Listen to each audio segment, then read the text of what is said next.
പ്രിയ സജ്ജനങ്ങളെ, സാദരനമസ്കാരം. ഏകാത്മതാ സ്തോത്ര പഠനത്തിൽ 23-ാമത്തെ ശ്ലോകത്തെക്കുറിച്ചാണ് നാം ചിന്തിച്ചു കൊണ്ടിരിക്കുന്നത്.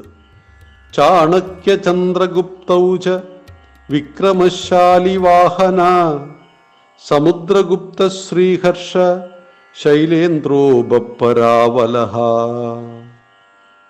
ഇത് ഈ മഹാത്മാക്കളിൽ നമുക്ക് ഇന്ന് ചിന്തിക്കേണ്ടത് ശാലിവാഹനൻ, കൃഷ്ണ നദീതീരത്തെ സിംഹമുഖൻ എന്ന നാടുവാഴി മൗര്യ സാമ്രാജ്യത്തിൻ്റെ കീഴിൽ നിന്നും സ്വാതന്ത്ര്യം പ്രഖ്യാപിച്ചു. അദ്ദേഹത്തിൻ്റെ അനന്തര തലമുറകൾ 440 വർഷം ആന്ധ്ര, മഹാരാഷ്ട്ര എന്നീ പ്രദേശങ്ങൾ അടങ്ങിയ രാജ്യം ഭരിച്ചു. മധ്യപ്രദേശ്, ഗുജറാത്ത്, ഒഡീഷ എന്നീ പ്രദേശങ്ങളിലേക്കും അവരുടെ സ്വാധീനം വളർന്നിരുന്നു. കുറച്ചുകാലം കർണാടക, സിന്ധ്, മഗധ, തെക്കുകിഴക്കൻ രാജ്യങ്ങൾ എന്നീ പ്രദേശങ്ങളും ഈ രാജവംശത്തിൻ്റെ ഭരണത്തിന് കീഴിലായിരുന്നു. മൗര്യ സാമ്രാജ്യത്തിൻ്റെ ഇടിവിനു ശേഷം പടിഞ്ഞാറ് നിന്ന് ആക്രമിച്ചെത്തിയ ശകന്മാരെ തടഞ്ഞു നിർത്തുക എന്ന ചരിത്ര ദൗത്യം നിർവഹിച്ചത് ഈ രാജവംശമായിരുന്നു. വിക്രമാദിത്യന് 135 വർഷം പിന്നിട്ട ശേഷം ഭരണത്തിലെത്തിയ ശാലിവാഹനൻ ഈ രാജവംശത്തിലെ 6ാമത്തെ രാജാവായിരുന്നു. ഗൗതമി പുത്ര ശതകർണി എന്ന അപരനാമം ശാലിവാഹനുണ്ടായിരുന്നു.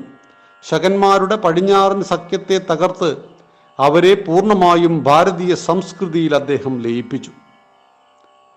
വിക്രമ സംവത്സരം 135 മുതൽ 159 വരെ 24 വർഷം ഭരിച്ച അദ്ദേഹത്തിൻ്റെ പേരിലാണ് ആ രാജവംശം ചരിത്രത്തിൽ അറിയപ്പെടുന്നത്.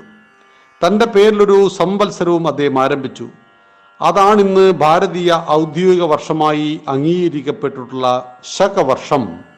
വിക്രമാദിത്യൻ്റെ പിൻഗാമിയായ ഒരു രാജാവിനെ തോൽപ്പിച്ച് മാൽവാ ഭരണം നേടിയ ശാലിവാഹനൻ സ്വയം വിക്രമ വിഷമശില എന്ന പദവി സ്വീകരിച്ചു.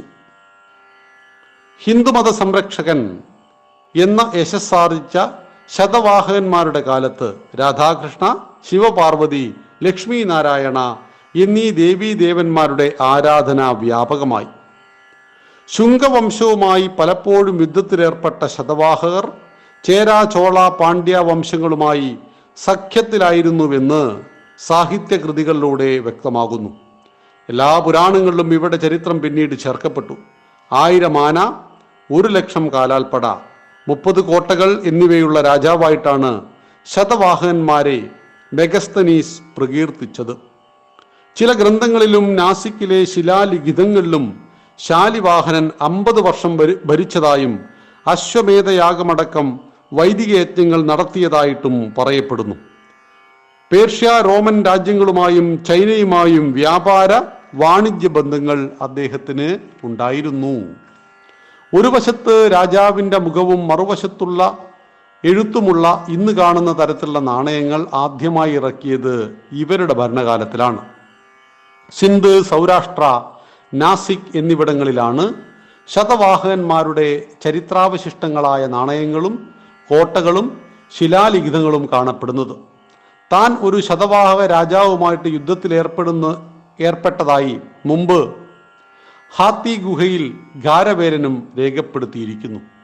കാമസൂത്രത്തിൽ വാത്സ്യായനൻ ശതവാഹക രാജാവിന് മലയ രാജകുമാരിയിലുണ്ടായ അനുരാഗത്തെ വിവരിക്കുന്നുമുണ്ട്. മഹാരാഷ്ട്രയിലെ പ്രതിഷ്ഠാപുരം എന്ന പൈഡൺ ആയിരുന്നു ശതവാഹക സാമ്രാജ്യത്തിൻ്റെ തലസ്ഥാനം. 456 വർഷം തുടർച്ചയായി ഉണ്ടായ സാംസ്കാരിക അഭിവൃദ്ധിയും സമൃദ്ധിയുമുള്ള ഭരണവും ഭക്തിപ്രസ്ഥാനത്തിൻ്റെ വളർച്ചയും ശകന്മാരെ തോൽപ്പിച്ചതുമാണ് ശതവാഹകന്മാരുടെ രേഖപ്പെടുത്തിയിട്ടുള്ള ചരിത്ര നേട്ടങ്ങൾ. ആ രാജവംശത്തിലെ ഏറ്റവും പ്രഗത്ഭനും പ്രസിദ്ധനുമായിരുന്നു ഗൗതമി പുത്ര ശതവാഹകൻ എന്ന ശാലിവാഹകൻ. ആ ശാലിവാഹകനെ നാം ഏകാത്മതാ സ്തോത്രത്തിലൂടെ നമസ്കരിക്കുന്നു. നന്ദി, നമസ്കാരം. വന്ദേ മാതരം.